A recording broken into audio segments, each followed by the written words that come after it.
Salut les Wargamers, c'est Amy de French Web Show, votre chaîne de rapport data, live tuto et live peinture. Aujourd'hui, découverte et unboxing de la boîte d'Age of Sigmar version 2. Au moment où je tourne cette introduction, j'ai déjà fait l'unboxing qui va suivre juste après. Et croyez-moi, ça envoie du lourd. On est sur enfin une vraie boîte pour ce jeu d'Heroic Fantasy et ça fait vraiment plaisir. Un grand merci donc à Game Workshop de me l'avoir envoyé en avance pour que je puisse vous la faire découvrir. On se retrouve donc les Wargamers pour l'unboxing de la guerre des âmes, la boîte de jeu ultime pour Warhammer Age of Sigmar version 2, qui sera donc en précommande à partir du samedi 16 juin et disponible à la vente le 30. On commence donc tout de suite l'unboxing. Il y a énormément d'attentes autour de cette version 2, puisque Age of Sigmar V1 qui avait fait suite à Warhammer Battle avait créé pas mal de frustration au niveau de son fluff et aussi au niveau de la qualité de son jeu. Ils avaient sorti déjà des figurines qui étaient extraordinaires. Après, on aime ou on n'aime pas, on va dire, l'âme des Stormcast. Le fait est qu'en termes de design et de qualité de sculpture, c'était déjà complètement fou. Donc déjà, l'Heroic Fantasy manque clairement au paysage des jeux de figurines, donc il y a énormément d'attentes sur la qualité de ce jeu-là. On commence tout de suite à ouvrir la boîte. Je vais la découvrir en même temps que vous, pour que vous puissiez justement voir l'émotion, et j'espère la retranscrire à l'écran, de l'unboxing de cette boîte-là.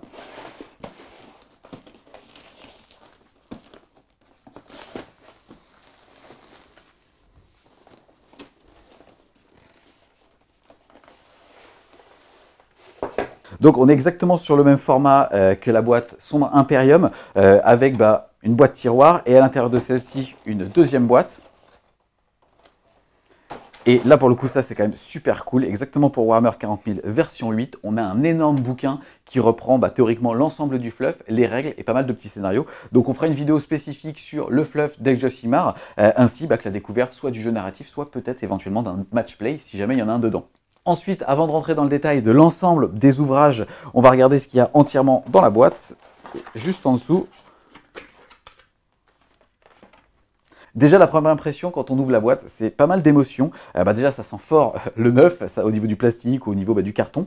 Je trouve les visuels encore plus marquants que ceux de Dark Imperium, puisque ceux d'Imperium étaient un petit peu plus sombres. Ils étaient très beaux, mais là, c'est plus coloré, c'est plus vivant. On rentre vraiment dans le médiéval fantastique / l'heroic fantasy. Et je trouve qu'il y a une vraie attirance envers cet univers-là. Juste ensuite, on va retrouver ce qu'on a habituellement, donc une petite réglette, ici de 12 pouces. Ensuite, on va retrouver déjà quelques socles. Bon, ça, c'est pas terrible qu'ils aient été balancés dedans. On aurait peut-être préféré qu'ils soient directement avec les figurines. Des dés, on a l'habitude. Bon, là, c'est des dés qui sont chartés bleu turquoise, certainement pour aller soit avec les morts-vivants, soit avec les Stormcast. Ensuite, un petit flyer pour vous inciter à la consommation sur justement comment agrandir votre collection. Et des petits stickers. Je trouve que pour le coup, peut-être un premier défaut, c'est que je ne vois pas pourquoi ils n'ont pas mis ça directement en fait dans la deuxième boîte, celle où on va retrouver justement l'ensemble des grappes. Ça aurait été un petit peu plus quali d'avoir uniquement les bouquins et à la limite, pourquoi pas, ce qu'ils avaient fait, c'est-à-dire sur cette boîte-là, de pouvoir tout simplement directement le retirer et avoir de façon plus rangée les dés, mais pas forcément des petits socles comme ça qui se baladent partout. Ensuite, on va regarder directement ce qu'ils ont fourni en termes de figurines. La boîte est juste super belle. On retrouve justement les figurines emblématiques des Stormcast et des morts-vivants. On va regarder tout de suite ce que ça donne au niveau des grappes. Donc on retrouve un premier sac justement avec l'ensemble des socles. Et c'est là où c'est un petit peu dommage, c'est qu'on aurait peut-être préféré qu'ils mettent tout simplement les socles avec des dimensions un petit peu particulières, soit directement dans le blister, soit directement juste dans la boîte. Ça aurait évité, on va dire, qu'il y ait des choses qui se baladent dedans. Ensuite, c'est quand même une boîte qui est extrêmement chargée. C'est une boîte qui va être super rentable. Comme vous pouvez le voir, pour le coup, on reste quand même sur du plastique ultra détaillé de Game Workshop. Et ça fait juste méga plaisir, en tout cas, de les avoir. Ça donne qu'une envie, c'est directement de mettre les mains dedans et de les coller. On va retrouver 4 grappes spécifiques pour les morts-vivants, avec à chaque fois un gros personnage. Et pareil, le reste des grappes, il y en a, pareil, pour le coup, il y en a 4 aussi pour les Stormcast, avec justement un putain de chevaucheur de griffon, qui est juste ultra stylé. On reviendra sur les figurines une fois qu'elles seront assemblées et justement avec quelques petites images de Warhammer Community sur les figurines déjà peintes. Et on passe maintenant à l'ouverture du bouquin. On passe donc à l'ouverture de la bataille de Glim's Forge. C'est ni plus ni moins qu'un bouquin d'initiation. On va l'ouvrir tout de suite. Déjà, un truc qui est quand même super cool, c'est qu'on retrouve deux espèces de petits decks format carte postale qui vont reprendre l'ensemble des profils, les datasheets des figurines. Et ça, c'est juste extraordinaire. Je crois que pour l'instant, ils l'ont fait dans un seul codex sur 40K. Et ça, c'est juste super cool, comme justement reminder quand on joue, de juste pouvoir les poser le long de la table ou tout simplement à côté de l'unité et directement se rappeler de leurs aptitudes. Ça, c'est vraiment un gros plus pour moi pour cette boîte-là. C'est justement ces petites cartes. Je vais juste vous le montrer en double face. Là, vraiment, c'est super pertinent, quoi. On retrouve les visuels des figurines pour savoir en fait comment les identifier et derrière, leur profil avec un rappel, encore une fois, de la figurine dans laquelle on parle. Donc, c'est juste vraiment cool, hein. Et à chaque fois, en plus, on retrouve un visuel qui est, enfin, une photo de la qualité Game Workshop. Et on retrouve aussi justement une carte un petit peu particulière pour le Lord Arcanum, puisque là, pour le coup, on est carrément sur un petit dépliant avec un visuel de lui. C'est juste carrément classe. Et à l'intérieur, l'ensemble de son profil, de description et aussi justement des petites aptitudes qu'il va avoir ici en l'occurrence et de la magie et des aptitudes de commandement, mais ça on y viendra quand on fera une review des figurines et de leur profil. Côté mort-vivant, on va retrouver exactement le même principe avec la même chose, c'est-à-dire que sur la première face, on va retrouver le visuel de la figurine et de l'autre côté, on va retrouver l'entièreté de son profil avec encore une fois un petit reminder de à quoi ressemble la figurine. Et ça c'est vraiment cool, hein.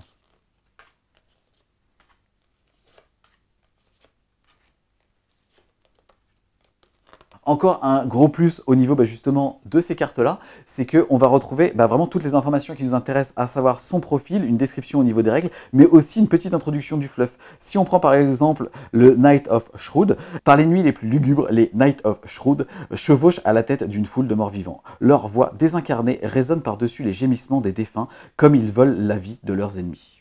C'est juste super classe, hein. Pour rentrer un petit peu dans le détail des fascicules qui sont présents, on va regarder ce qu'il y a. Donc on va avoir l'équivalent d'un livre pour assembler ces figurines avec directement les deux factions qui sont représentées. Petit plus, je trouve, c'est que déjà on est sur des plans en 3D et des figurines qui sont vraiment clipsables. Donc on est sur des kits qui sont ultra accessibles. Et en toute fin de bouquin, ce qui est quand même super sympa, c'est qu'on a déjà une idée pour ceux qui veulent commencer et déjà peindre, on va dire, en étant le plus fidèle possible par rapport au visuel, la liste des peintures qui sont utilisées pour quelques figurines. Et ça, c'est vraiment cool, hein. On a retrouvé déjà je trouve, depuis les derniers codex qu'ils ont sortis, les derniers Battle Tomes qu'ils ont sortis sur Age of Sigmar, on retrouve ce qu'on avait historiquement dans les vieux codex des anciennes versions avec une partie modélisme où on voit des step by step de comment peindre les figurines. Et ça, c'est vraiment cool, hein. Donc malheureusement, ils ne sont pas présents dans cette boîte-là. Le fait est qu'on a déjà une idée des couleurs qu'on va devoir acheter pour commencer à peindre ces figurines. Ensuite, on va avoir un petit fascicule qui s'appelle Premier pas, dans lequel en fait ils vont vraiment nous expliquer ce qu'est le hobby. Donc déjà ils vont nous expliquer le fait que ça s'axe autour de plusieurs parties, collectionner, assembler, peindre et jouer. Ils nous parlent aussi justement du livre de bac, donc de l'ensemble de ce qui est contenu dans la boîte. Avec les armées, on a justement une petite introduction sur le fluff au global, vraiment montrer dans quel univers on va se situer. On va aussi avoir une présentation des deux factions, à savoir les Stormcast Eternal et les Légions de la Mort, avec Nagash ici, une illustration qui est juste magnifique. De toute façon, toutes les illustrations qu'ils ont ressorties, ou en tout cas qui étaient déjà présentes sur Age of Sigmar, là ils les ont un petit peu retravaillées en mettant des nouvelles un petit peu plus colorées parfois, et c'est juste magnifique. Et aussi justement un encouragement à comment se lancer avec justement une descriptif de la boîte et par où commencer avec, on va le voir tout de suite, les règles de base. Ça nous permet d'enchaîner avec le petit fascicule des règles de base. Pareil, je trouve que c'est assez sympa, on est sur un format cahier alors que pour le coup dans la boîte de Sombre Imperium de Warhammer 40 000 version 8, c'était juste un petit dépliant. Là on est sur quelque chose d'encore un petit peu plus quali, on sent qu'ils ont monté le niveau globalement sur l'ensemble de cette boîte et c'est vraiment cool. Et là on va retrouver les règles de base qui vont nous permettre de jouer avec la cinématique habituelle, avec les différentes phases et des règles qui là pour le coup sont en version simplifiée où en fait nous proposent, on va dire, vraiment de suivre step by step comme un espèce de scénario pour pouvoir tout de suite mettre les mains dans le jeu et commencer à s'approprier les règles. Et enfin, dernier petit fascicule, même si là on est sur un bouquin qui est quand même un petit peu plus gros puisque il doit contenir à peu près 35 pages, 32 pages, c'est la bataille de Glimforge qui est l'équivalent, on va dire, d'un micro-codex qui nous permet justement d'avoir les informations sur les deux armées qui sont présentes dans le bouquin. Je pense que ça ne nous dédouanera pas si jamais on veut justement aller plus loin dans la collection d'une de ces deux armées, d'acheter le Battle Tome qui les concerne. Le fait est que déjà là, c'est assez sympa pour s'imprégner d'une armée par rapport à son ADN aussi bien au niveau du fluff que de son style de jeu. Donc on est vraiment sur des visuels qui sont à chaque fois magnifiques. On retrouve vraiment l'âme des Stormcast, l'âme des morts-vivants, et ça c'est vraiment un gros kiff, hein. Ils ont aussi justement essayé de donner un petit peu plus de fluff autour de ces deux armées-là pour comprendre pourquoi justement elles vont se mettre sur la gueule.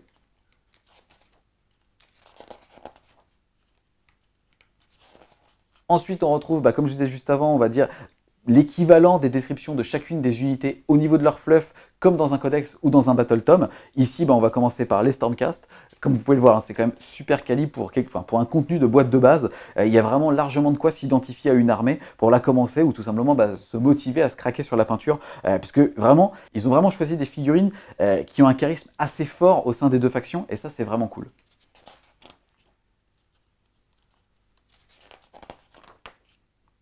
Donc le bouquin est vraiment en deux parties. On a la partie, on va dire, globale sur, on va dire, une introduction de l'univers, les différentes chambres au niveau des Stormcast. Et après, on passe aux morts vivants. Et c'est exactement le même principe avec, comme je le disais juste avant, la description de chaque unité au niveau de leur utilité dans le monde. Et aussi ce qu'on va retrouver justement dans les Battle Tomes, à savoir les profils avec leur valeur en points pour justement pouvoir soit directement prendre la boîte de base et la jouer justement out of the box. C'est assez intéressant, on va calculer après, voir justement s'il y a un équilibrage au niveau des points. Ce qu'on n'avait pas retrouvé malheureusement dans Sombre Imperium, c'est que ça allait très bien pour commencer à jouer, mais il y a quand même un problème d'équilibrage puisque il y avait beaucoup plus de points côté Space Marine.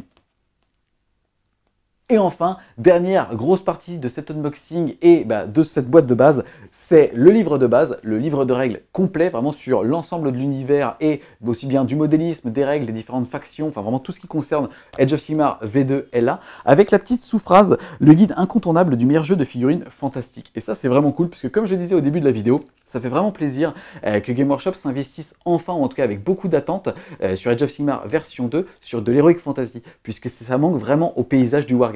En plus, le bouquin, comme on a l'habitude, il est vraiment magnifique. On est sur un alliage, on va dire, de papier et mat et brillant, et les visuels ressortent vraiment bien. Et ça, c'est vraiment magnifique. Au niveau du livre, ensuite, il est, comme je viens de le dire, il est vraiment beau. L'ensemble des illustrations, en plus, sont quasiment nouvelles, puisque c'est quand même la mise en scène d'un affrontement entre deux nouvelles armées, ou en tout cas entre deux armées qui en tout cas n'ont pas énormément de recul sur Age of Sigmar, puisque le jeu est quand même relativement récent. On va retrouver beaucoup de visuels qu'on ne connaissait pas, ou en tout cas qu'on ne connaît pas depuis longtemps, avec l'ensemble des armées, pour pouvoir, si on veut, justement s'y identifier et commencer à la collectionner. Et ça, c'est vraiment cool, hein, avec vraiment la partie fluff, visuel et modélisme, et là on la retrouve, et c'est vraiment sympa. Hein.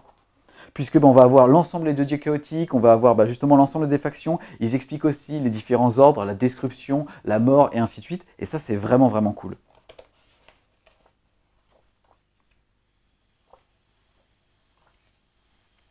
Et enfin, gros plus au niveau de ce bouquin, c'est justement le split des types de jeux qui sont disponibles avec le jeu livre. À chaque fois, des scénarios qui vont être proposés, une introduction justement sur à qui s'adresse ce type de jeu. On va aussi retrouver justement le jeu narratif, toujours avec des scénarios, avec pareil justement le fait de pouvoir lancer des campagnes et ainsi de suite. Et enfin, les parties en jeu d'égal qui s'adressent vraiment aux compétiteurs ou en tout cas aux personnes qui ont envie d'avoir un principe de méritocratie autour de la table et de qui va gagner la partie avec un jeu un petit peu plus équilibré.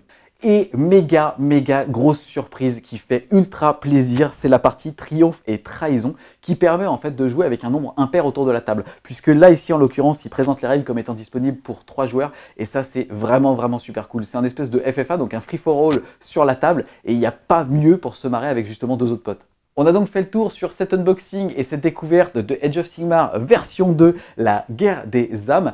Pour rappel, le jeu sera disponible en précommande à partir du 16 juin et est disponible à la vente à partir du 30 juin à un prix indicatif de 125 €. On est vraiment sur du lourd en termes de rapport qualité-prix, aussi bien au niveau justement de l'émotion et de la qualité qu'on va retrouver dans la boîte, même de façon complètement individuelle au niveau du bouquin et des figurines. Et ça fait vraiment plaisir d'être guidé par Game Workshop.